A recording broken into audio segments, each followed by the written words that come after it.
चलिए आज की क्लास की शुरुआत करते हैं। तो ये आपकी रिवीजन सीरीज चल रही है और भारत और विश्व के भूगोल को हम लोग पूरा रिवीजन कर रहे हैं और हमारा टारगेट क्या है? प्रीलिम्स 2024 और पीवाईक्यू देख रहे हैं और पीवाईक्यू से ही जो है हमको अंदाज़ा लगेगा कि कैसे क्वेश्चन पूछे जाएंगे भविष्य में या फिर यूपीएससी कैसे क्वेश्चन पूछ रहा है। क्योंकि अब जो है प्रीलिम्स में क्वेश्चन पूछने का तरीका बदल गया है। चाहे यूपीएससी की बात हो या पीसीएस की बात हो, किसी भी एग्जाम को समझना है तो सबसे पहले आपको पीवाईक्यू सॉल्व करना पड़ेगा। जो प्रीवियस ईयर में क्वेश्चन पूछे गए हैं उसके बेस को उसके एनालिसिस करके आपको समझना पड़ेगा किसी भी टॉपिक से कैसे क्वेश्चन उठाए गए हैं। तो आज एपिसोड 4 है और हम लोग क्लास को आगे बढ़ाते हैं।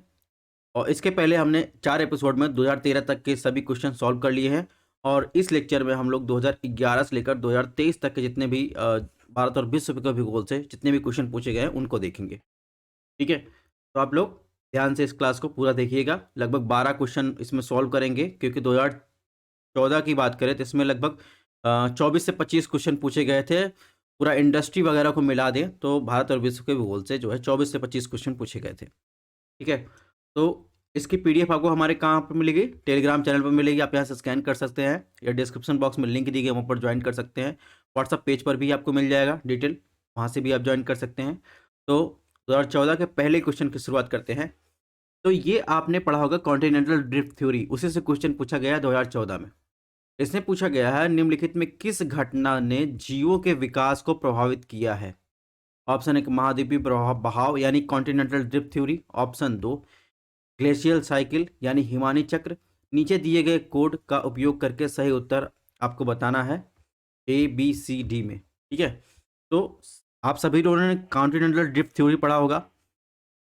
तो वहां पे देखिए कैसे ये क्वेश्चन पूछा गया है, आपके थ्योरी से कैसे इन्होंने अप्लाइड जो है क्वेश्चन बताया है। तो जहां तक बात है कॉन्टिनेंटल ड्रिफ्ट थ्योरी, तो ये थ्योरी क्या थी? तो ये थ्योरी थी महासागर और महाद्वीप के डिस्ट्रीब्यूशन को संबंध में ये जानकारी देती है। पहली बार 1912 में एक मौसम विज्ञानी थे अल्फ्रेड वेगनर, उनके द्वारा ये सुझाया गया था। और इस सिद्धांत के मुताबिक जो मौजूदा हम लोग कॉन्टिनेंट देख रहे हैं कि सारे America, south America, north America या फिर एशिया, यूरेशिया, भारत, अफ्रीका देख रहे हैं, वो पहले क्या थे? सब एक जुटे हुए एक में ज्वाइंट थे, जिन्हें क्या कहा गया? पैंजिया कहा गया। इनके चारों तरफ स्थित जो ये वाटर बॉडीज है उन्हें क्या कहा गया? पैंथालसा कहा गया। धीरे धीरे समय बीतता गया, तो ठीक है, परमियन युग से हम लोग आगे बढ़ते हैं। परमियन युग से हम लोग टर्सरी काल में आते हैं। तो ये जो है क्या हुआ? कॉन्टिनेंटल ड्रिफ्ट होना चालू हो गया, यानी महाद्वीप विस्थापन या कहे महाद्वीप जो है टूटना चालू हो गया। पैंजिया टूटना चालू हुआ, टूट कर जो नॉर्थ में क्या गया उसे क्या कहे? लॉरेंशिया कहे। और उसके बाद जो साउथ में रह गया उसे गोंडवाना कहे। गोंडवाना में क्या आता है? गोंडवाना में आप देखेंगे यहाँ पर साउथ अमेरिका, अफ्रीका, इधर आएंगे तो ऑस्ट्रेलिया और इधर आएंगे तो अंटार्कटिका आया। फिर कुछ टाइम बीता, फिर जुरासिक पीरियड आता है। जुरासिक पीरियड में एक बार फिर जो है देखेंगे तो महाद्वीपों का जो है बिखराव होता है। ठीक है, तो उसमें फिर से अलग होता है, जिसमें आप देखेंगे नॉर्थ अमेरिका से आप देखेंगे तो इधर साइड में देखेंगे तो ये ऑस्ट्रेलिया अलग हो जाता है। फिर ऐसे करते करते वर्तमान प्रेजेंट डे में आप देखेंगे ये तो आपको 7 महाद्वीप आपको देखने के मिलेंगे। तो यही है आपका जो है कॉन्टिनेंटल ड्रिफ्ट थ्योरी। अब इसमें क्वेश्चन कहाँ से पूछा गया? इसमें जो है महाद्वीपीय विस्थापन सिद्धांत समर्थन में कुछ साक्ष्य दिए गए, प्रूफ दिए गए कि कैसे कॉन्टिनेंटल ड्रिफ्ट हुआ, उसी संबंधित ये क्वेश्चन पूछा गया है। ठीक है, तो इसमें ग्लेशियल पीरियड की बात करें, क्योंकि ये जो इतना लंबा समय लगा है तो एक जो है टाइम में हुआ नहीं है, इसको होने में बहुत सारा लंबा समय लगा है। और आप जो देख रहे हैं तो कई सारे ग्लेशियल साइकिल हो चुके हैं। ठीक है, तो उन्हीं संबंधित क्वेश्चन पूछा गया है। और इसमें एक प्रूफ दिया गया, सबसे पहले जिग्सा फिट थ्योरी दी गई है, जिसमें बताया गया कि अफ्रीका, यहाँ पर गिनी की खाड़ी है और इधर आ जाएंगे तो ये साउथ अफ्रीका का ये जो एरिया है ये पहले जुड़े हुए थे। इसके अलावा ग्रीनलैंड के देखेंगे तो ये जुड़े हुए साक्ष्य थे। तो इसमें ये साक्ष्य दिए गए, सबसे पहले जिग्सॉ फिट थ्योरी दी गई। ठीक है, इसके अलावा देखेंगे तो कई जगह ऐसा बताया गया कि ग्लेशियल जो साक्ष्य थे, भारत में की बात करें तो भारत में भी आप देखेंगे वहाँ पर जो है ग्लेशियल के साक्ष्य पाए गए, यानी बर्फ यानी आइस के साक्ष्य पाए गए।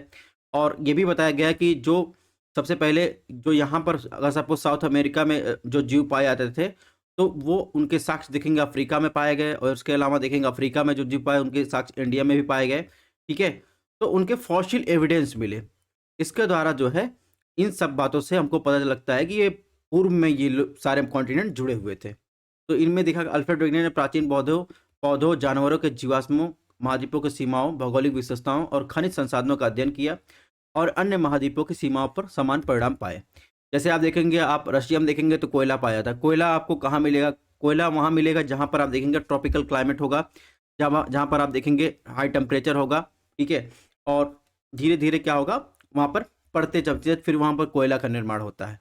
तो कोयला ठंडे प्रदेशों में पाया जाता है। तो इसी खनिजों को और जीवाश्म के साक्ष्यों को लेकर जो है कॉन्टिनेंटल ड्रिफ्ट थ्योरी का जो है क्या दिया गया, हमको साक्ष्य दिया गया। तो यही पूछ रहा है, तो इसमें क्या सही होगा? ऑप्शन 1 और 2, यानी कॉन्टिनेंटल ड्रिफ्ट और हिमानी चक्र दोनों सही होगा, यानी ऑप्शन सी सही होगा।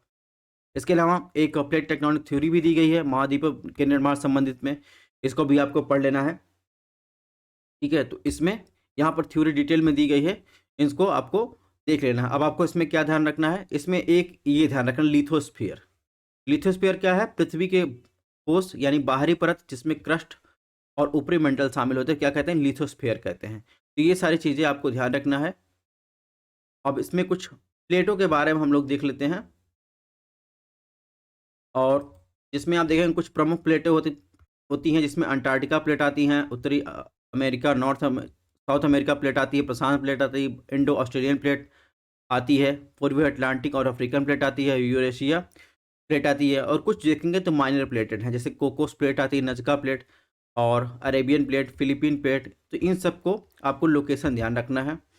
अब कुछ और आपको बता दें इसमें, जैसे अभी हमने बताया कि एस्थनोस्फीयर की बात की या क्रस्ट की बात की। क्रस्ट में कौन कौन क्रस्ट शामिल होता है? इसमें क्रस्ट में आप जब क्रस्ट की बात करेंगे तो उसमें महाद्वीपीय क्रस्ट और समुद्री क्रस्ट दोनों शामिल होता है। एक कॉन्सेप्ट आपको ध्यान रखना है, जो ओशनिक क्रस्ट होता है, ओशनिक क्रस्ट होता है वो उसकी डेंसिटी ज़्यादा होती है। और अगर वहीं आपसे पूछा जाए कि भारतीय प्लेट और यूरेशियन प्लेट में किसकी डेंसिटी ज़्यादा है, तो आपको बताना पड़ेगा कि जो भारतीय प्लेट है उसका अधिकांश भाग देखेंगे समुद्र से लगा हुआ है, इसकी डेंसिटी जो है ज़्यादा होगी। ये बेसिक कॉन्सेप्ट आपको क्लियर रखना है। इसके अलावा इस फिगर में आपको और क्या ध्यान रखना है? इसमें आपको ध्यान रखना है एस्थनोस्फीयर। एस्थनोस्फीयर वही क्षेत्र है जहाँ पर आप देखेंगे मैग्मा जो है मोल्ट होता है, और ये लावा के रूप में आप देखेंगे ऊपर आपको दिखाई देगा, उसे क्या कहते हैं? एस्थनोस्फीयर कहते हैं, ठीक है।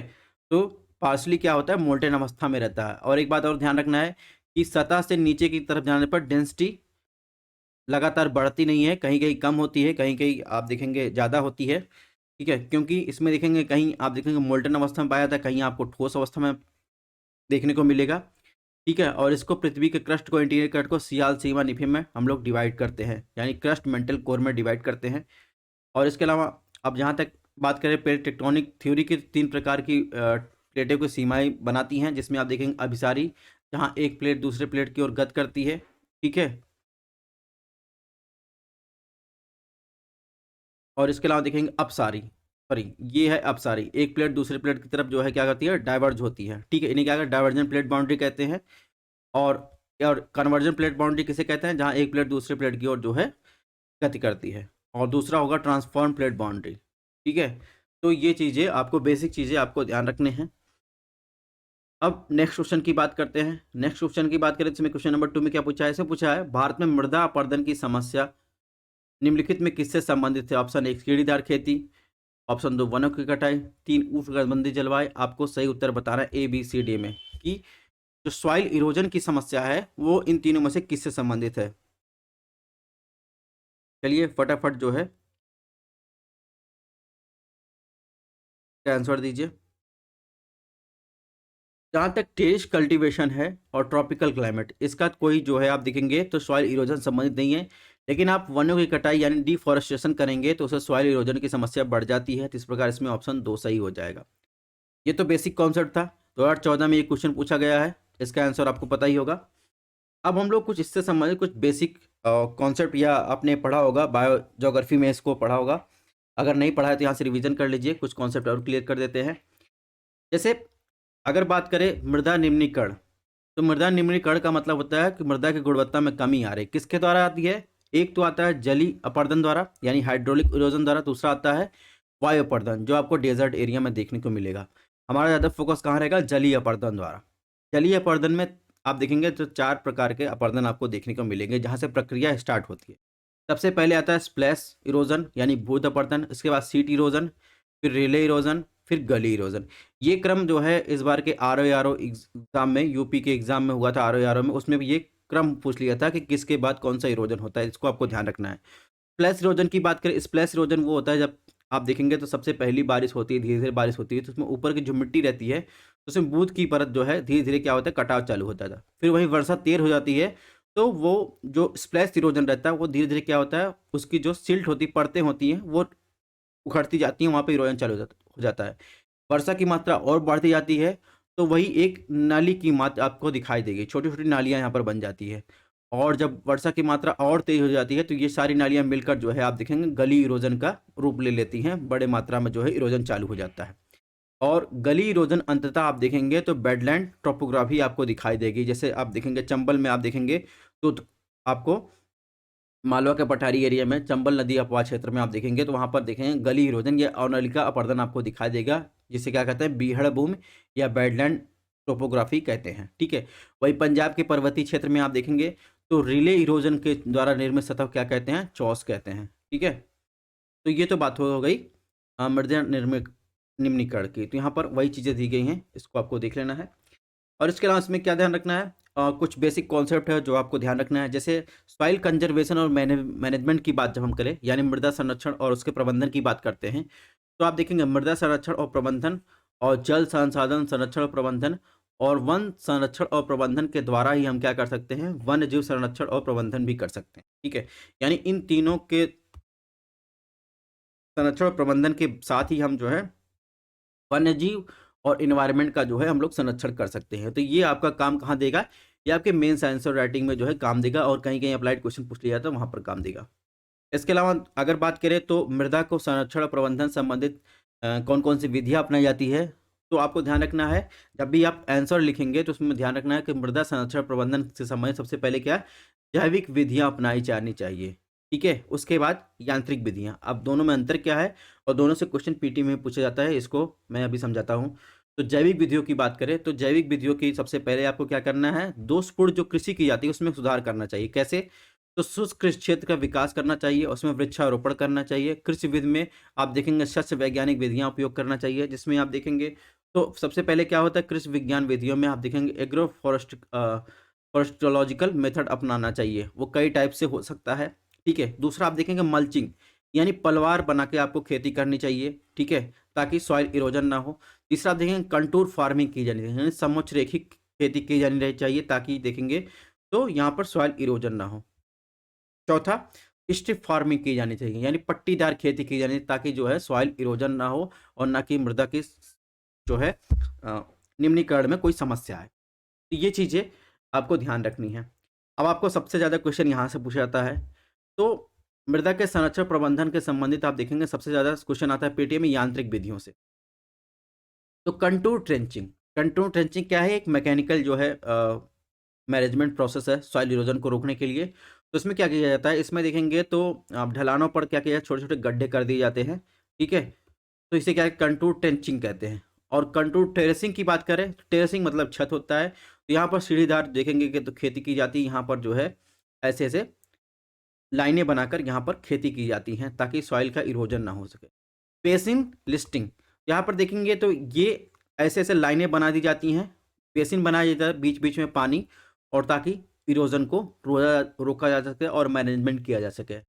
चौथा जो होता है टेरिस टेरिस बंडिंग, यानी टेरिस फार्मिंग इसी की तरह होता है, कंटूर टेरेसिंग की तरह होता है, लेकिन यहाँ पर देखेंगे तो यहाँ के किनारे किनारे एक बाइंडिंग मेड़ बांध दी जाती है, जिससे सॉइल के इरोजन को रोका जा सकता है। तो ये चार टाइप के जो है सॉइल कंजर्वेशन और मैनेजमेंट के जो है मैकेनिकल विधियां हैं, तो इसको आपको ध्यान रखना है। नेक्स्ट क्वेश्चन की बात करें तो क्वेश्चन नंबर 3 में पूछा है हवाओं का मौसमी उलटफेर इसकी विशेषता है, यानी the seasonal reversal of wind is the typical characteristics of. Option एक यानी इक्वेटोरियल क्लाइमेट के, यानी भूमध्य रेखिक क्लाइमेट की। ऑप्शन बी मेडिटेरियन क्लाइमेट की। सी मानसूनी क्लाइमेट की। डी उपरोक्त में से सभी। तो आपको बताना है कि अक्सर जो आप देखेंगे एक समय के बाद जो मौसम में उलटफेर आपको दिखाई देता है वो कौन से क्लाइमेट की विशेषता आपको देखने को मिलती है। तो आप थोड़ा सा दिमाग लगाएंगे तो इस क्वेश्चन को बहुत आसानी से कर सकते हैं, क्योंकि आप सबसे पहले सोचिए आपको सबसे ज़्यादा मौसमी परिवर्तन आपको किस क्लाइमेट में दिखाई देता है। तो सबसे ज़्यादा मौसमी परिवर्तन अगर हम बात करें इक्वेटोरियल क्लाइमेट की, तो इक्वेटोरियल क्लाइमेट की बात करें, भूमध्य रेखीय विषुवत रेखीय जलवायु दशा, सॉरी,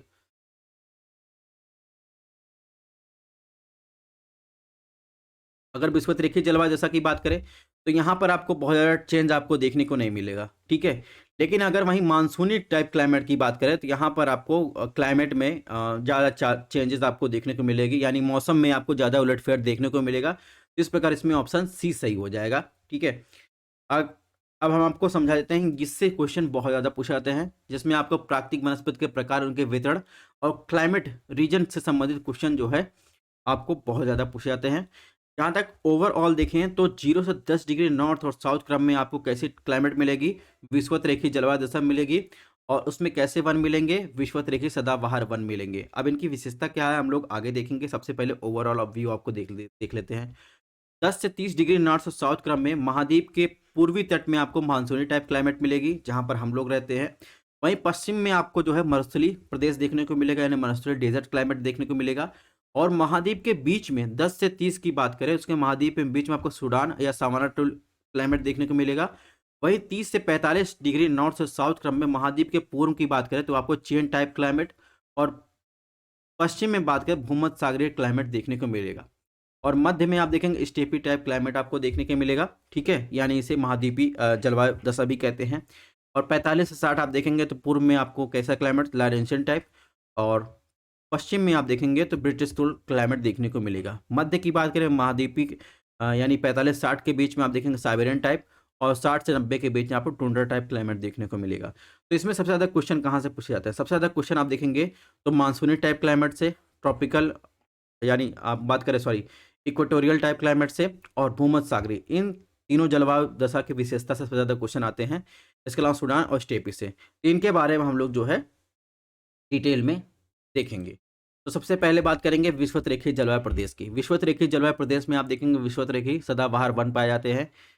तो हम लोग फोकस करेंगे जो पीटी से क्वेश्चन बन सकते हैं, ठीक है। आप देखेंगे यहाँ पर कोई शीत ऋतु नहीं होती है। जब यहाँ पर शीत ऋतु नहीं होती है तो यहाँ पर कहने का मतलब, एक तो ये इक्वेटोरियल क्लाइमेट है, 0 से 10 के बीच में है, तो यहाँ पर सूर्य का प्रकाश सबसे ज़्यादा पड़ता रहता है। और यहाँ पर देखेंगे या दिन की बात हो या वर्ष की बात हो, यहाँ पर जब कोई शीत ऋतु नहीं होती है तो वहाँ पर देखेंगे लगभग कोई तापमान यानी ताप में अंतर कोई आपको देखने को खास देखने को नहीं मिलेगा। और यहाँ पर टेम्परेचर इतना ज़्यादा रहता है, और इसके किनारे जो देखेंगे तो आर्द्रता भी आपको सबसे ज़्यादा देखने को मिलेगी, यानी इस क्लाइमेट में ह्यूमिडिटी आपको सबसे ज़्यादा देखने को मिलेगी। वहीं दोपहर के बाद जैसे जैसे टेम्परेचर बढ़ता जाएगा, एक पॉइंट के बाद क्या होता है, हवाएं ऊपर उठती हैं संघनित होकर, दोपहर के बाद तड़ित झंझा के साथ कम मात्रा में सबसे ज़्यादा बारिश करती हैं। तो ये इसकी विशेषता है, यहाँ से आपको पॉइंट दे देगा। दोपहर के बाद बिजली की चमक के साथ कुछ समय के लिए मूसलाधार बारिश होती है। ये किस क्लाइमेटिक रीजन की विशेषता है, तो ये आपको ध्यान रखना है, विषुवत रेखीय जलवायु प्रदेश की विशेषता है, ठीक है। और यहाँ पर एक चीज़ और ध्यान रखनी है कि यहाँ पर सीसी नामक मक्खी से काटने से निद्रा नामक रोग होता है, और ये भी विषुवत रेखीय जलवायु प्रदेश की विशेषता है। ये अफ्रीका में आपको सबसे ज़्यादा देखने को मिलेगा। और इसके अलावा इस विषुवत रेखीय जलवायु प्रदेश में आप देखेंगे पिग्मी सकाई बोरो नामक ट्राइब भी पाई जाती है, ठीक है। और यहाँ पर इतना डेंस फॉरेस्ट होते हैं कि यहाँ पर कोई एग्रीकल्चर लैंड आपको देखने को नहीं मिलेगा। हालांकि बागानी कृषि की जा सकती है, जैसे आप बात करें तो रबड़, कोकोआ, पाम ऑयल की कृषि की जा सकती है। और जैसे कि हमने बताया कि यहाँ पर शीत ऋतु नहीं होती है, और वर्ष भर दिन आप देखेंगे हाई टेम्परेचर बना रहता है, इसलिए यहाँ पर नियंत्रक का काम सूर्य का प्रकाश करता है, क्योंकि सारी चीज़ें सूर्य के प्रकाश से नियंत्रित होती हैं। इसके अलावा आपको बता दें कि यहाँ पे जो विषुवत रेखीय जलवायु प्रदेश में सॉइल पाई जाती है, मृदा पाई जाती है, वहाँ पर लैटराइट सॉइल पाई है, यानी लाल मृदा पाई जाती है। लाल कलर इसलिए होता है क्योंकि आप देखेंगे वहाँ पर फेरस और एल्युमिनियम और चूना जैसे मटेरियल की, यानी जो भारी तत्व है उनकी अधिकता अधिक होती है। क्यों? क्योंकि अभी हमने बताया कि यहाँ पर जो है वर्षा भी ज़्यादा होती है, टेम्परेचर ज़्यादा है, तो आर्द्रता के साथ साथ देखेंगे तो यहाँ पर वर्षा ज़्यादा होती है। और इतनी भारी मात्रा में वर्षा होने के कारण क्या होता है, यहाँ पर निच्छालन क्रिया आपको देखने को मिलेगी, यानी पृथ्वी की यानी यहाँ की सतह पर मौजूद जितने भी पोषक तत्व होते हैं, वर्षा इतनी होती है वो धीरे क्या होते हैं, कैपिलरी प्रभाव से वो पृथ्वी की सतह पर चले यानी नीचे चले जाते हैं, नीचे की परतों में चले जाते हैं, और जो भारी तत्व रहते हैं वो ऊपर रह जाते हैं। इसी के कारण आप देखेंगे तो मिट्टी में गहरी लेटराइट मिट्टी आपको देखने को मिलेगी, और वो लोहे के ऑक्साइड, पोटास की मात्रा की अधिकता के कारण वहाँ पर लाल रंग देखने को मिलेगा। और यहाँ पर वन कौन से पाए जाते हैं? यहाँ पर mahogany, rosewood, Ironwood, cinchona, any, ebony जैसे आपको वन देखने को मिलेंगे। ठीक है। और एक चीज़ और ध्यान रखना है कि यहाँ पर अन्य जलवायु प्रदेश की अपेक्षा विषुवत-रेखीय जलवायु प्रदेश की विविधता आपको अधिक देखने को मिलेगी। और जैसे-जैसे आप देखेंगे विषुवत-रेखीय जलवायु प्रदेश से ऊपर की तरफ जाएँगे, यानी पोल की तरफ जाएँगे, तो जल विविधता आपको घटती हुई देखने को भी मिलेगी। ठीक है। तो ये इक्वेटोरियल क्लाइमेट का मैप है, जहाँ पर इक्वेटोरियल जलवायु दशा पाई जाती है और विषुवत-रेखीय वन पाए जाते हैं, उनके बारे में दिया गया है। और एक क्वेश्चन पूछा गया था, इसको आप सॉल्व कीजिए। इसमें देखिए पूछा गया है, कथन और कार्ड दिए गए हैं। कथन में क्या कहा गया है? कथन में कहा गया है कि लाल मिट्टी का रंग लोहे की उच्च अनुपात के बजाय उसके व्यापक प्रसार के कारण होता है। कार्ड बताया गया है, उनमें आमतौर पर नाइट्रोजन, फास्फोरस और ह्यूमस की कमी होती है। तो आपको सही उत्तर आपको बताना है। तो अभी हमने बताया कि लीचिंग कार्ड क्या होता है? विषुवत-रेखीय जलवायु प्रदेश में जो हैवी मटेरियल रहते हैं वो ऊपर रह जाते हैं, जो पोषक तत्व रहते हैं यानी नाइट्रोजन, फास्फोरस और ह्यूमस, जिससे मृदा की उर्वरता बढ़ती है, वो नीचे की परतों में चले जाते हैं। तो इसमें कार्ड गलत कार्ड सही है, कथन जो है गलत है। लाल रंग किस लिए होता है? हैवी मटेरियल पाए जाते हैं। ठीक है। उनके व्यापक प्रसार के कारण नहीं होता है, बल्कि हैवी मटेरियल पाए जाते हैं।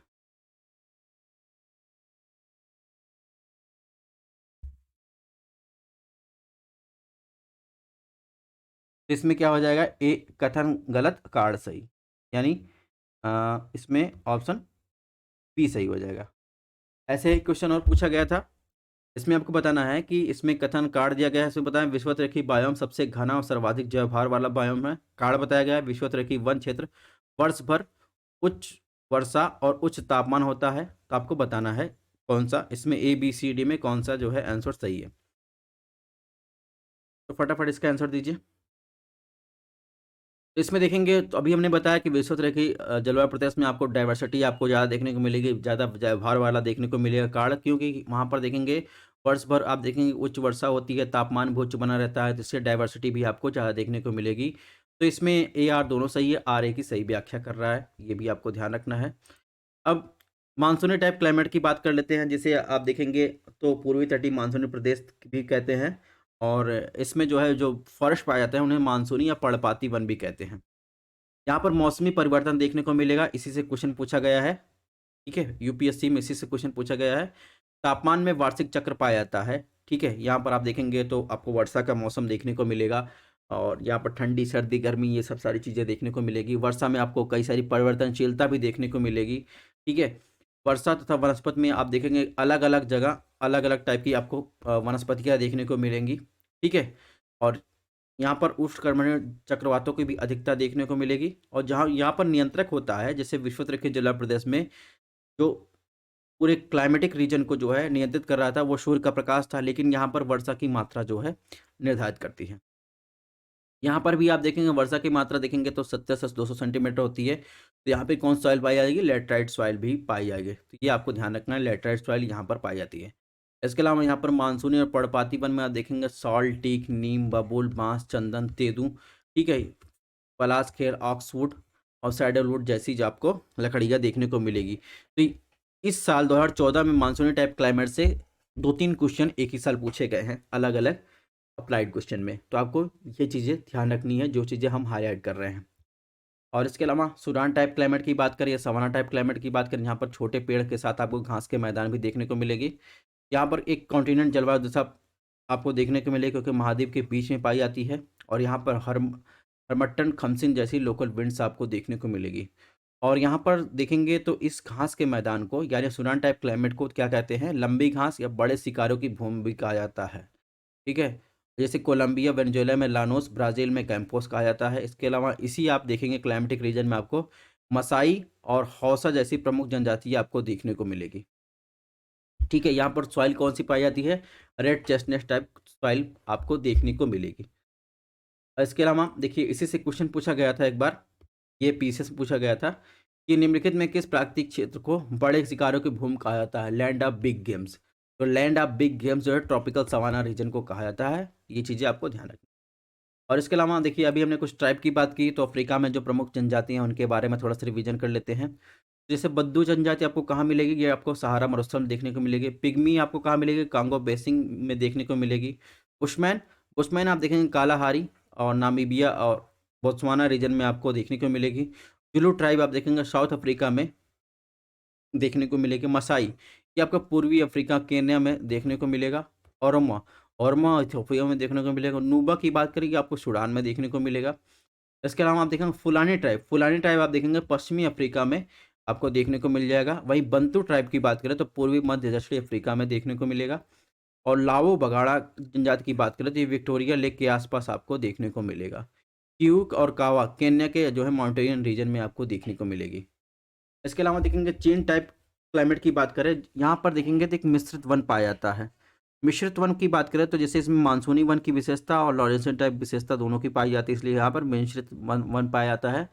और यहाँ पर देखेंगे टाइफून हरिकेन जैसे ट्रॉपिकल चक्रवातों के क्षेत्र आपको देखने को मिलेंगे, यानी प्रभावित क्षेत्र आपको देखने को मिलेंगे। यहाँ पर इंटेंस फार्मिंग की जाती है, यानी फिर धान कपास तंबाकू खेती के लिए सर्वोत्तम उपयुक्त दशा है। और यहाँ पर भी नियंत्रक जो है तापमान होता है। यहाँ पर सॉइल देखेंगे तो रेड येलो पॉटजॉल सॉइल पाई जाती है। इसके अलावा मिश्रित वनों में देखेंगे तो कैम्फर ओक और क्रेओबेचो यूकेलिप्टस जैसे आपको वृक्ष आपको देखने के मिलेंगे चेन टाइप क्लाइमेट में। ठीक है। स्टेपी टाइप क्लाइमेट की बात करें तो स्टेपी टाइप क्लाइमेट से भी बहुत ज़्यादा क्वेश्चन पूछे जाते हैं। तो स्टेपी टाइप क्लाइमेट की बात करें जिसे घास के मैदान को क्या कहते हैं? यहाँ के घास के मैदान समशीतोष्ण घास के मैदान कहते हैं। वर्षा बहुत कम होती है, छोटी घास के मैदान आपको छोटे-छोटे घास देखने को मिलेंगे। वार्षिक तापांतर आपको अधिक देखने को मिलेगा, ठीक है? यानी वर्ष भर आप देखेंगे तो कभी-कभी आप देखेंगे तो सर्दियों में ज़्यादा ठंडी, गर्मियों में ज़्यादा गर्मी देखने को मिलेंगे। गेहूँ की कृषि के लिए आपको सर्वोत्तम उपयुक्त दशा आपको देखने को मिलेगी, क्योंकि जो क्लाइमेटिक कंडीशन चाहिए वो आपको स्टेपी टाइप क्लाइमेट में देखने को मिलेगा। खिरगिज खिरगिज आप देखेंगे मिडिल ईस्ट में किर्गिस्तान में आपको देखने को मिलेगा। इसके अलावा कई सारी रीजन में मिडिल ईस्ट में देखने को मिलेगा। तो खिरगिज टाइप, कालमुख और कंजाक ये आपको जनजातियाँ मिडिल एशिया में देखने को मिल जाएंगे, ठीक है। और इसके अलावा सॉइल में देखेंगे चरनोदम और मोलिसाल जो है सॉइल आपको देखने को मिलेगा। घास के मैदान की बात करें तो प्रेरी प्रेरी घास का मैदान आपको नॉर्थ और साउथ नॉर्थ अमेरिका और कनाडा में देखने को मिलेगा। पंपाज अर्जेंटीना में, डाउन्स ऑस्ट्रेलिया में, स्टेपी आप देखेंगे मध्य एशिया में देखने को मिलेगा। और समशीतोष्ण घास के मैदान में मुलायम घास पाई जाती है, इसलिए आप देखेंगे पशुपालन और मिल्क के साथ डेयरी प्रोडक्ट्स और मांस प्रसंस्करण इंडस्ट्री भी आपको देखने को मिलेगा। वहीं आप देखेंगे तो ये ग्रेट प्लेन्स रीजन देखेंगे तो ये पूरा देखेंगे ग्रेट लेक्स के बाद कनाडा और इधर अमेरिका के पास आ जाएंगे। ये पूरा प्रेरी रीजन है। इसे विश्व का जो है गेहूं का कटोरा भी कहते हैं। यहाँ पर गेहूं का उत्पादन सबसे ज़्यादा होता है, ठीक है। और इसके अलावा भूमध्य सागरीय क्लाइमेट से पूछा जाता है। भूमध्य सागरीय क्लाइमेट की एक मोस्ट इंपॉर्टेंट विशेषता है, इसको ध्यान रखना है कि वर्षा जो होती है वो जाड़े के मौसम में यानी सर्द के मौसम में होती है पछुआ पौने के प्रभाव से।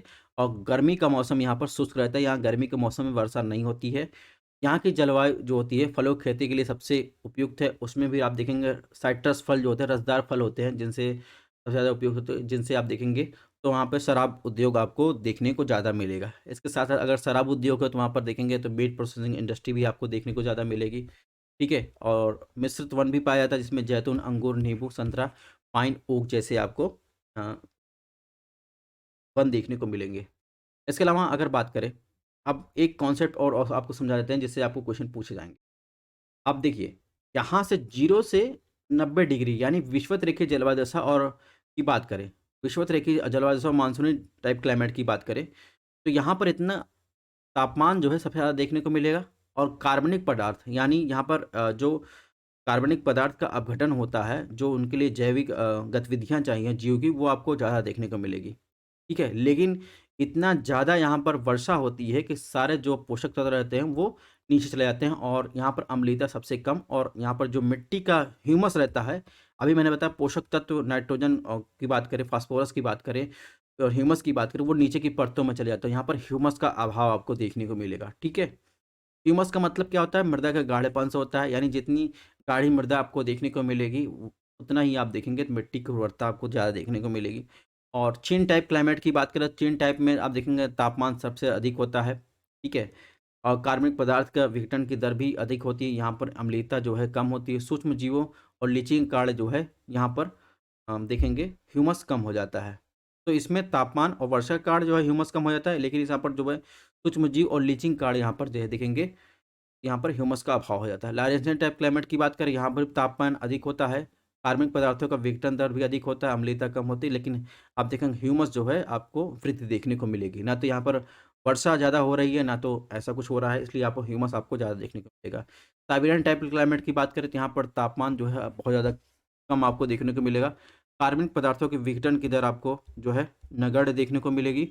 अम्लीयता यहाँ पर सर्वाधिक देखने को मिलेगी। ठीक है, ह्यूमस तो आपको देखने को मिलेगा ही नहीं, क्योंकि आप देखेंगे मिट्टी के बनने के लिए एक्टिव जो है माइक्रो जो जीव होते हैं उनको चाहिए। और के इस प्रकार ये कुछ बेसिक कॉन्सेप्ट है, इसको आपको ध्यान रखना है।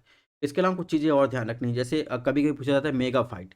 मेगाफाइट में कौन से क्लाइमेटिक रीजन में या कौन सी वनस्पति आप देखने मिलेगी? मेगाफाइट में जहाँ पर औसत वार्षिक तापमान लगभग 18 डिग्री सेल्सियस से अधिक होता है, तो वहाँ पर आपको मेगाफाइट क्लाइमेट यानी विषुवत रेखीय जलवायु प्रदेश या उष्णकटिबंधीय वनस्पत क्षेत्र में आपको देखने को मिलेगा। साथ साथ मानसूनी टाइप क्लाइमेट में भी आपको देखने को मिलेगा। वहीं आपसे पूछा जाए जीरोफाइट, जीरोफाइट आप देखेंगे तो इसका संबंध मरुस्थलीय प्रदेश से है या मरुस्थलीय वनस्पति से है। मेसोफाइट की बात करें तो मेसोफाइट का संबंध आपको देखेंगे तो यहाँ पर जहाँ पर ग्रीष्म ऋतु के समय औसत मासिक तापमान लगभग 18 डिग्री सेल्सियस से अधिक हो, वहाँ पर आप देखेंगे तो मेसोफाइट यानी समशीतोष्ण वनस्पति में आपको देखने को मिलेगा। वहीं आप देखेंगे माइक्रोफाइट, माइक्रोफाइट का संबंध शंकुधारी वन से है, जहाँ पर शीत ऋतु के समय आप देखेंगे तापमान 10 डिग्री सेल्सियस से भी कम हो, और ग्रीष्म ऋतु के समय औसत मासिक तापमान लगभग 18 डिग्री सेल्सियस से कम हो, वहाँ पर माइक्रोफाइट देखने को मिलेगा। वहीं हेकेस्टोफाइट की बात करें, हेकेस्टोफाइट का संबंध आप देखेंगे टुंड्रा टाइप क्लाइमेट से संबंधित है। तो ये सारी चीज़ें हो गई, इसको आपको ध्यान। ओवरऑल मैंने सारी चीज़ें आपकी रिवीजन करवा दी हैं। क्वेश्चन नंबर 4 की बात करते हैं। क्वेश्चन नंबर 4 में क्या पूछा गया है? इसमें पूछा है मक्के का उपयोग स्टार्च के उत्पादन के लिए किया जा सकता है। ऑप्शन 2, मक्के से निकाला गया तेल बायोडीजल बनाने के लिए फीड स्टॉक हो सकता है। 3, मक्के के उपयोग से मादक पदार्थ का उत्पादन किया जा सकता है। आपको बताना है कौन सा कथन सही है।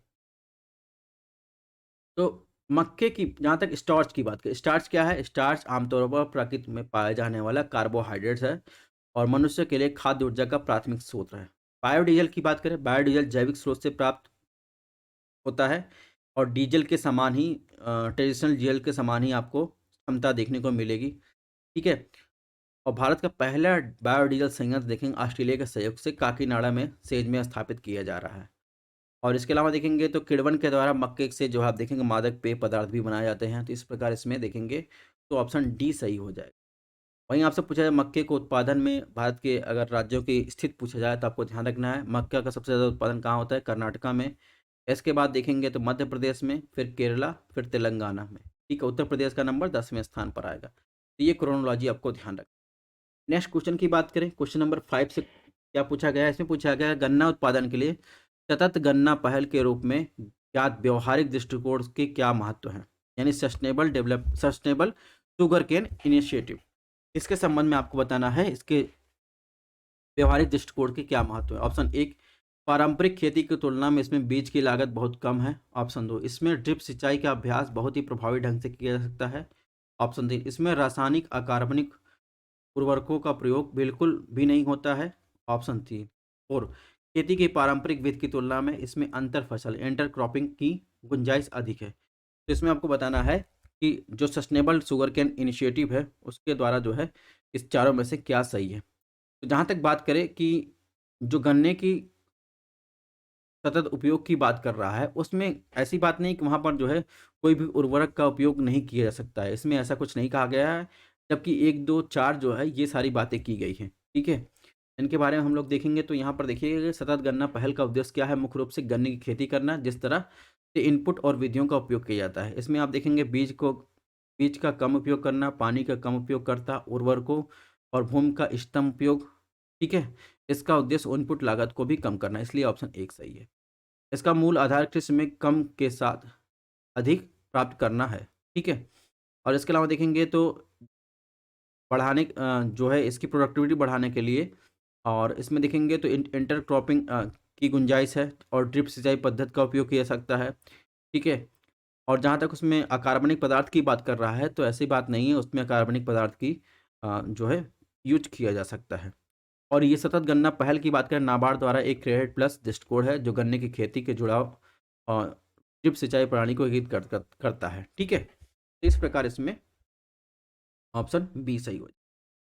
गन्ने के उत्पादन की बात करें तो राज्यों की स्थिति को देख लेते हैं। तो यहाँ पर देखें गन्ने के उत्पादन में उत्तर प्रदेश पहले स्थान पर है और दूसरा महाराष्ट्र, तीसरा कर्नाटक, चौथा तमिलनाडु है। ठीक है, इसके अलावा देखेंगे तो क्वेश्चन नंबर 6 में क्या पूछा है, इसने पूछा है निम्नलिखित युग्मों पर विकास विचार करें जो क्षेत्र किसके उत्पादन के लिए प्रसिद्ध है। ऑप्शन 1 किन्नौर सुपारी, 2 मेवात आम, 3 कोरोमंडल सोयाबीन। तो आपको सही जोड़ा सम्मिलित करना है। किन्नौर आपको किन्नौर का नाम आते ही आपको ध्यान रखना चाहिए, ये हिमाचल प्रदेश संबंधित है और ये सेब के उत्पादन के लिए प्रसिद्ध है। तो इस तरह ये गलत होगा। कोरोमंडल ये तमिलनाडु के आसपास का क्षेत्र की बात कर रहा है। तो यहाँ पर देखेंगे तो सोयाबीन के उत्पादन के लिए ये प्रसिद्ध नहीं है, तो ये भी गलत। मेवात देखेंगे हरियाणा का एक जिला है जो देखेंगे कृषि प्रधान क्षेत्र में आता है। तो यहाँ पर आम के कृषि के लिए इंपॉर्टेंट नहीं, यानी इसमें ऑप्शन डी सही हो जाएगा। यहाँ पर देखिए कोरोमंडल रीजन है। ठीक है, तो ये तमिलनाडु की बात कर रहा है। और इसके अलावा कुछ और आपको फैक्चुअल इन्फॉर्मेशन दे दे, जैसे हिमाचल प्रदेश की बात करें तो हिमाचल प्रदेश 2011 की जनगणना के अनुसार भारत का सबसे कम शहरीकृत राज्य है। ये एक फैक्चुअल इन्फॉर्मेशन, ये आपको ध्यान रखना है। ठीक है, इसकी लगभग 10% आबादी शहरी क्षेत्रों में रहती है, जबकि पूरे भारत में यह जो है 31.16% है जो आबादी शहरों में रहती है। ठीक है, तो ये फैक्चुअल आपको ध्यान रखना है। हिमाचल प्रदेश जो है वो राज्य है भारत का जो यहाँ पर सबसे कम शहरीकृत आपको देखने को मिलेगा। ठीक है, तमिलनाडु की बात करें, तमिलनाडु में आप देखेंगे चावल, दाल, गन्ना, कपास, मूंगफली इसके कुछ क्षेत्र में उगाई जाती हैं। और जो सोयाबीन की बात करें, सोयाबीन देखेंगे तो ये महाराष्ट्र, मध्य प्रदेश में इसमें ज़्यादा देखने को मिलेगा। ठीक है, तो मध्य प्रदेश पहले स्थान पर है, महाराष्ट्र दूसरे स्थान पर, तीसरे स्थान पर आप देखेंगे राजस्थान और चौथे पर कर्नाटक है सोयाबीन उत्पादन में। ठीक है, इसके अलावा अगर मूंगफली उत्पादन पूछा जाए, मूंगफली उत्पादन सबसे पहले गुजरात, दूसरे पर राजस्थान, तीसरे पर तमिलनाडु, चौथे पर आंध्र प्रदेश। तो ये चीज़ें भी आपको ध्यान रखनी है। नेक्स्ट क्वेश्चन की बात करें, इसमें पूछा है तो कुछ जो है आप देखेंगे इंटीग्रेटेड वाटरशेड डेवलपमेंट प्रोजेक्ट चल रहा था, तो उससे ये क्वेश्चन पूछा गया है। इसमें मंत्रालय संबंधित क्वेश्चन पूछा गया है। ये तो पहले ऐसे क्वेश्चन पूछे जाते हैं, तो ये क्वेश्चन 2014 में ये क्वेश्चन पूछा गया है। तो इसमें पूछा गया है ड्रॉट प्रोन एरिया प्रोग्राम जो है आपसे मिलान किया है कृषि मंत्रालय, और 2 किया गया है डेजर्ट डेवलपमेंट प्रोग्राम की मिलान किया गया है ministry of programme and environment forest की बात किया गया है। ऑप्शन 3 की बात किया गया है watershed development project development for rain fade area की बात किया गया, इससे जब मिनिस्ट्री ऑफ रूरल से मिलान किया गया है। तो इसका बताना कौन सा सही सुमेलित है। तो जहाँ तक मरुस्थल विकास की बात है और सूखा प्रवण क्षेत्र की बात है, ये सब देखेंगे तो ये ग्रामीण मंत्रालय के अंतर्गत आता है। वहीं वाटरशेड डेवलपमेंट प्रोजेक्ट की बात करें तो ये देखेंगे तो ये कृषि मंत्रालय के अंतर्गत आता है। ठीक है, तो इस प्रकार इसमें देखेंगे तो इसमें ऑप्शन डी इनमें से कोई नहीं सुमेलित। ठीक है, सूखा प्रवण क्षेत्र कार्यक्रम कब चालू किया गया था? 1973 में। ये एक केंद्र प्रायोजित योजना है। ठीक है, और ये ग्रामीण विकास मंत्रालय के अंतर्गत आता है। इसका उद्देश्य क्या है? इसका उद्देश्य फसल उत्पादन, पशुधन, भूमि और जल संसाधनों पर सूखे के प्रभाव को कम करना। मरुस्थल विकास कार्यक्रम ये भी लगभग देखेंगे 77 से 78 के बीच चालू किया गया था ग्रामीण विकास मंत्रालय के अंतर्गत। इसका उद्देश्य सूखे के प्रतिकूल प्रभाव को कम करना। ठीक है, मरुस्थलीय क्षेत्रों को चिन्हित करना, प्राकृतिक संसाधनों के आधार पर उनका जो है कायाकल्प करना और मरुस्थलीकरण को नियंत्रित करना। और इसके अलावा देखेंगे राष्ट्रीय जल ग्रहण विकास योजना, ये कृषि मंत्रालय के अंतर्गत आता है। और देखेंगे प्रधानमंत्री कृषि सिंचाई योजना के तहत एक कवच योजना भी है। इसका उद्देश्य जल ग्रहण क्षेत्रों में जल की उपलब्धता को बढ़ाना है। नेक्स्ट क्वेश्चन की बात करें, इसमें देखेंगे राष्ट्रीय राजमार्ग उनसे जुड़े शहर को जो है मिलान करने के संदर्भ में आपसे पूछा गया है। जैसे NH4 इसमें मिलान किया चेन्नई से हैदराबाद, NH6 मुंबई से कोलकाता, NH15 अहमदाबाद से जोधपुर। आपको सही मिलान करना है नेशनल हाईवे से संबंधित। अगर दोस्तों इसमें देखेंगे कि NH4, NH6, NH15, तो इसमें जो मिलान किया गया है इसमें कोई भी मिलान सही नहीं है। इसमें ऑप्शन डी सही हो जाएगा। अगर बात करें क्या सही है, तो 2010 के बाद भारत सरकार ने राष्ट्रीय राजमार्गों की जो नंबरिंग है उसकी पुराने सिस्टम को एक नई सिस्टम में बदल दिया गया। उसके अनुसार देखेंगे तो NH4 जो है अंडमान द्वीप समूह में पोर्ट ब्लेयर को मायाबंदर से जोड़ता है। ठीक है, NH6 जोरबाट मेघालय को देखेंगे आइजोल मिजोरम से जोड़ता है। NH15 देखेंगे तो असम में चराली को जो है वकौरो अरुणाचल प्रदेश से जोड़ता है। तो इस प्रकार आप देखेंगे ये सारी चीज़ें NH4, 6, 15 का मेल है। जहाँ तक NHI की स्थापना यानी भारतीय राष्ट्रीय राजमार्ग प्राधिकरण की बात करें तो उसकी स्थापना राष्ट्रीय राजमार्ग प्राधिकरण 1988 के तहत जो है सड़क परिवहन राजमार्ग मंत्रालय के प्रशासन नियंत्रण में की गई थी। ठीक है, और इसके अलावा इसमें आपको क्या ध्यान रखना है, इसमें आपको ध्यान रखना है कि नेशनल हाईवे की बात करें तो नेशनल हाईवे देखेंगे भारत में जो है 599 नेशनल हाईवे हैं। सबसे लंबा नेशनल हाईवे देखेंगे NH44 है, जो जम्मू कश्मीर के श्रीनगर से होते तमिलनाडु में कन्याकुमारी के बीच देखेंगे, ये जो है लगभग देखेंगे तो 3806 किलोमीटर की सबसे लंबा नेशनल हाईवे जो है आपको देखने को मिलेगा। ठीक है, देश में आप देखेंगे तो महाराष्ट्र में राष्ट्रीय राजमार्गों का सबसे बड़ा नेटवर्क आपको देखने को मिलेगा। पूरे देश का 13.4% आपको महाराष्ट्र में देखने को मिलेगा। ये क्वेश्चन कई बार पूछा गया है, ये आपको ध्यान रखना। उसके बाद किसका नंबर आता है? उत्तर प्रदेश का, फिर राजस्थान का नंबर आता है। तो NH के मामले में, नेशनल हाईवे के मामले में सबसे ज़्यादा नेटवर्क आपको महाराष्ट्र में, उसके बाद उत्तर प्रदेश, फिर आपको राजस्थान में देखने को मिलेगा। ठीक है, शॉर्टेस्ट नेशनल हाईवे पूछा जाए तो शॉर्टेस्ट यानी सबसे छोटा नेशनल हाईवे तो NH 548 आपको देखने को मिला 6 किलोमीटर का। ठीक है, तो ये आपको कहाँ देखने को मिलेगा? आसनबानी और जमशेदपुर देखने को मिलेगा। नेक्स्ट क्वेश्चन की बात करें, क्वेश्चन नंबर 9 में क्या पूछा गया? तो देखिए integrated watershed development programme से, देखिए ये भी एक और क्वेश्चन उसी साल पूछा गया था, क्योंकि बहुत ज़्यादा न्यूज़ में था इसलिए पूछा गया था।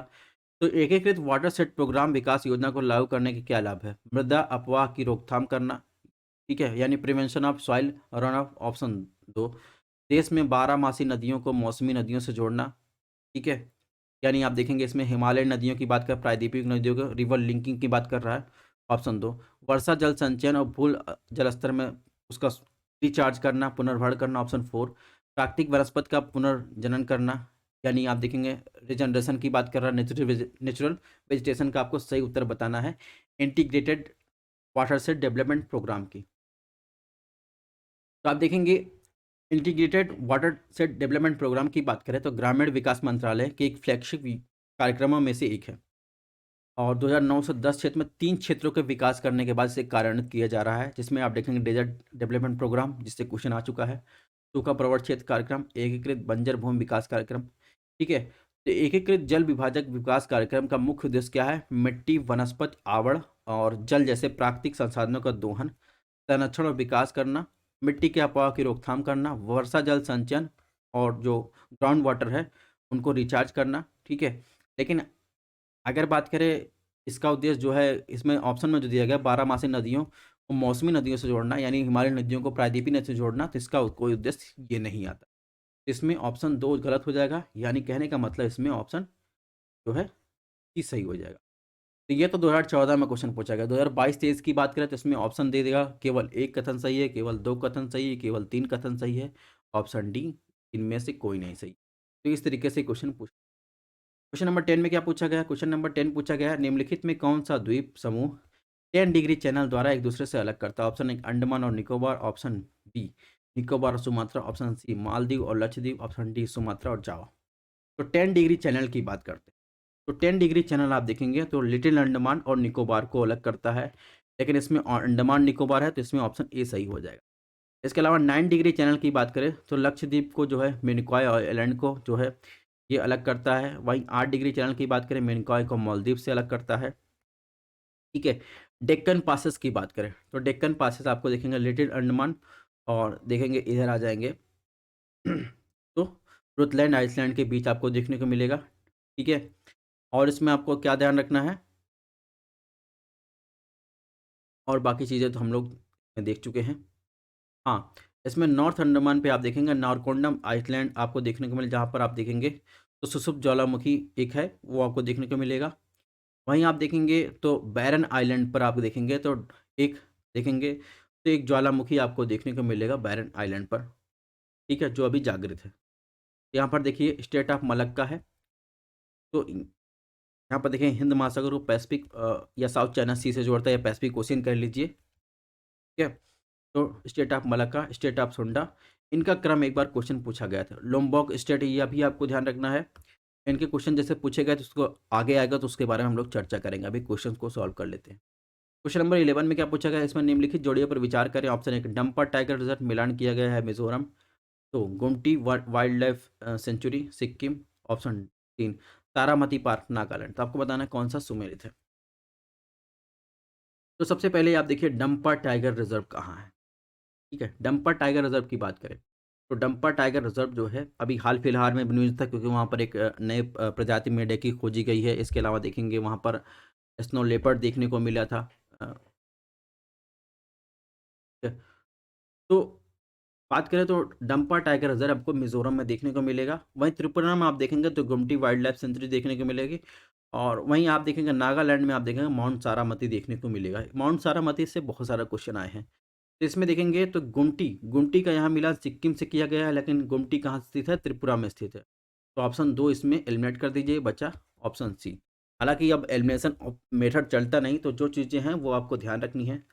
इसके अलावा भी आप देखेंगे तो इसमें जो भी और वाइल्ड लाइफ सेंचुरी है और नेशनल पार्क है, इसको आपको ध्यान रखना है। और यहाँ पर क्या दिया गया है, यहाँ पर state wise highest mountain peaks दिया गया है इंडिया के। इनको आपको देख लेना है कौन सा पीक किस राज्य में स्थित है, इसको आपको ध्यान रखना है। यहाँ पर क्या दिया गया, यहाँ पर नेशनल पार्क के बारे में दिया गया है। तो आप देखें टोटल 106 नेशनल पार्क है। ओल्डेस्ट क्या है, oldest national park Jim Corbett है। ठीक है, सबसे ज़्यादा नेशनल पार्क इसके पास है, मध्य प्रदेश के पास 11। और हाईएस्ट नेशनल पार्क देखेंगे तो हेमिस नेशनल पार्क है। ठीक है, तो ये चीज़ें आपको ध्यान रखनी है। टाइगर रिजर्व के बारे में आया, टाइगर रिजर्व की बात करें, टाइगर रिजर्व वर्तमान में देखेंगे 54 टाइगर रिजर्व भारत में है। और जो लेटेस्ट टाइगर रिजर्व है वो सबसे हाल फिलहाल में धौलपुर करौली टाइगर रिजर्व जो है ये जोड़ा गया। ठीक है, और राष्ट्रीय बाघ संरक्षण प्राधिकरण देखेंगे तो उसकी सलाह पर देखेंगे वाइल्ड लाइफ प्रोटेक्शन एक्ट 1972 की धारा देखेंगे 38(5) के प्रावधान के अनुसार राज्य सरकार द्वारा बाघों के अभ्यारण्यों को असूचित किया जा सकता है। तो ये चीज़ें आपको, ये लाइन आपको ध्यान रखना। इसके अलावा देखेंगे बात करें तो राष्ट्रीय बाघ संरक्षण प्राधिकरण की बात करें, वो पर्यावरण वन जलवायु परिवर्तन मंत्रालय के तहत एक वैधानिक निकाय है। ठीक है, और देखेंगे 2006 में जो अमेंडमेंट किया गया था वाइल्ड लाइफ प्रोटेक्शन एक्ट में, उसके तहत ये गठित किया गया था। तो ये चीज़ें भी आपको ध्यान रखनी है। नेक्स्ट क्वेश्चन की बात करें, नेक्स्ट क्वेश्चन में क्या पूछा गया, देखिए इसमें क्या पूछेगा, निम्नलिखित में किसमें मूंगा चट्टाने हैं। ऑप्शन 1 अंडमान निकोबार द्वीप समूह, 2 कच्छ की खाड़ी, 3 मन्नार की खाड़ी, 4 सुंदरबन। तो देखिए, तो मूंगा कोरल रीफ्स की जहाँ तक बात है, कोरल रीफ्स देखेंगे तो कोरल रीफ्स में देखेंगे जहाँ सुंदरबन की बात है, सुंदरबन में आपको डेल्टा, विश्व का सबसे बड़ा डेल्टा देखने को मिलेगा। दूसरा यहाँ पर मैंग्रोव, विश्व का सबसे बड़ा मैंग्रोव एरिया देखने को मिलेगा। जबकि कोरल रीफ के लिए जो क्लाइमेटिक कंडीशन चाहिए, जो सिचुएशन चाहिए, वो आपको कहाँ देखने को मिलेगा, अंडमान निकोबार द्वीप समूह में, कच्छ की खाड़ी में, मन्नार की खाड़ी में। तो इसमें 1 2 3 सही हो जाएगा। ये तो कोई भी सही कर लेता है बेसिक दिमाग लगा के। तो यहाँ पर देखिए गल्फ ऑफ मन्नार है, ठीक है, कच्छ की खाड़ी है, ठीक है, और लक्षद्वीप में आपको कोरल देखने को मिल जाएगा, अंडमान निकोबार में। वहीं आप देखेंगे ग्रेट बैरियर रीफ, यानी विश्व का सबसे बड़ा जो है आप कोरल रीफ आपको कहाँ, ऑस्ट्रेलिया में आपको देखने को मिलेगा, पूर्वी भाग में। ठीक है, नॉर्थ ऑस्ट्रेलिया में आपको देखने को मिलेगा। अगर वहीं मैंग्रोव की बात कर रहे हैं तो मैंग्रोव रीजन की बात करें तो मैंग्रोव देखेंगे तो वेस्ट बंगाल में आपको सबसे ज़्यादा मैंग्रोव कवर आपको देखने को मिलेगा। उसके बाद गुजरात आएगा, फिर अंडमान निकोबार, फिर आंध्रा, उड़ीसा, महाराष्ट्र, तमिलनाडु, गोवा, कर्नाटका, केरला। यानी मैंग्रोव रीजन आपको यहाँ पर देखने को मिलेंगे। ठीक है, और लार्जेस्ट मैंग्रोव फॉरेस्ट कवर आपको कहाँ देखने को मिलेगा, सुंदरबन, पश्चिम बंगाल। ये आपको ध्यान रखना है, और ये एक यूनेस्को वर्ल्ड हेरिटेज साइट भी है। ठीक, इसके बाद भीतरकनिका का नंबर आता है। भीतरकनिका जो है आप देखेंगे second largest mangrove forest cover है, ये आपको उड़ीसा में देखने को मिलेगा। और ये जो भीतरकनिका है ये आपको 2 नदियों के डेल्टा पर आपको देखने को मिलेगा, ब्राह्मणी और बैतरणी पर। ठीक है, और ये जो भीतरकनिका की जहाँ तक बात कर रहा है, ये एक रामसर साइट भी है। ठीक है, ये क्रम आपको ध्यान रखना है। वेस्ट बंगाल में सबसे ज़्यादा आपको मैंग्रोव कवर देखने को मिलेगा, इसके बाद देखेंगे गुजरात, उसके बाद अंडमान आइलैंड पर आपको देखने को मिलेगा। ये मैंग्रोव आपको याद रखना है। जैसे कि हमने बताया, आपको पीडीएफ कहाँ पर मिलेगा, हमारे टेलीग्राम चैनल पर मिलेगा। और क्लासेस पसंद आ रहे चैनल को सब्सक्राइब भी कर सकते हैं। मिलते हैं नेक्स्ट लेक्चर में।